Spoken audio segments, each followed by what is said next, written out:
the things that I think that will make this production of Oklahoma stand out amongst others that people may have seen, because I mean everybody knows and loves Oklahoma. It's a show that's been done so many times because people just love the show. We've tried to take a very atypical approach to it, because the music is so strong and usually sits in the forefront of people's minds when they think of Oklahoma, and the bright colors and the rainbows. Like when you think of the Hollywood version of Oklahoma, there's so much lace and the hairdos are so perfect, and all of these things and the ribbons and all of that. That's definitely a beautiful way to interpret the show, but it's not the way that we have decided to interpret the show.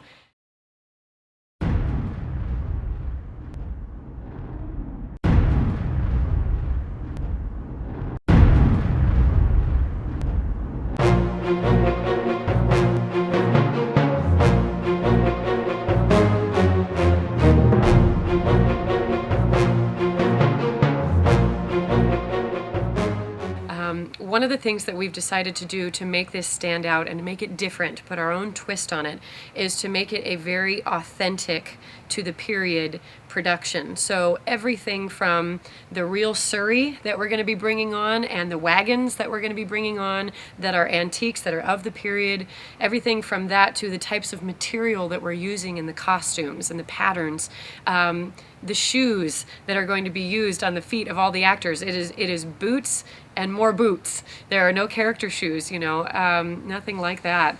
And even the lighting and everything about this is going to be very authentic, very earthy, imagining Oklahoma and the dusty prairies and the dusty streets, and the farmlands and all of that. We want to bring those colors and those sensations and those mental images into this show. I don't want it to be the typical Rodgers and Hammerstein bright colors and rainbows Oklahoma. It's going to be very authentic and very, very prairie folk and territory folks.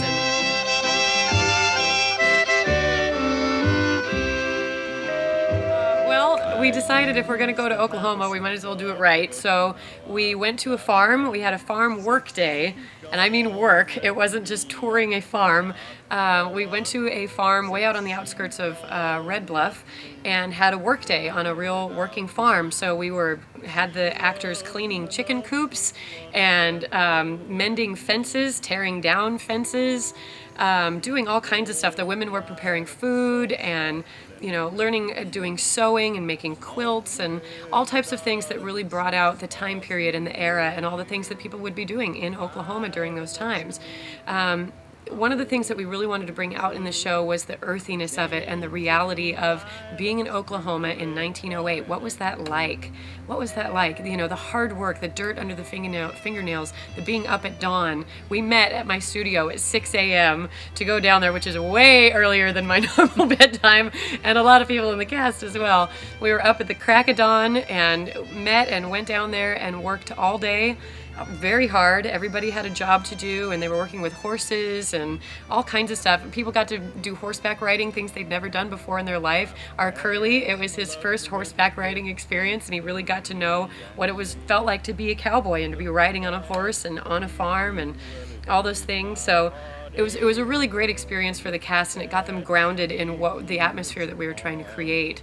So we had so much fun. After the work day, we had a whole bunch of old-fashioned games, and we made kind of our own box social picnic affair, and had tug of war and three-legged races and a watermelon eating contest, and everybody pitched in, and we made this huge buffet of lunch with homemade breads and rolls, and everybody had to make something and bring something, and pies and fried chicken and all these wonderful things that everybody pitched in as a cast and community and came together and made this wonderful day happen where we worked hard together, and then we really played hard together, and we're sweating together and laughing together, and we were definitely getting dirty together with chicken coops and all these things. And on the farm, we found all these amazing pieces that we're going to be incorporating into our sets as well. Rusty old plows and axes, and farm equipment and barbed wire, and the dirt. Even the dirt is still on the hose and the rakes and things from the chicken coops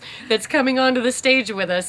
So it's definitely as organic as you can get without actually planting a garden on the stage. So we worked really hard to create that really earthy atmosphere and to bring it all onto the stage and really live in those moments of that day and bring those feelings and recreate those moments in the show. They couldn't pick a better time to start in life. It ain't too early and it ain't too late. Starting as a farmer with a brand new wife. Soon be living in a brand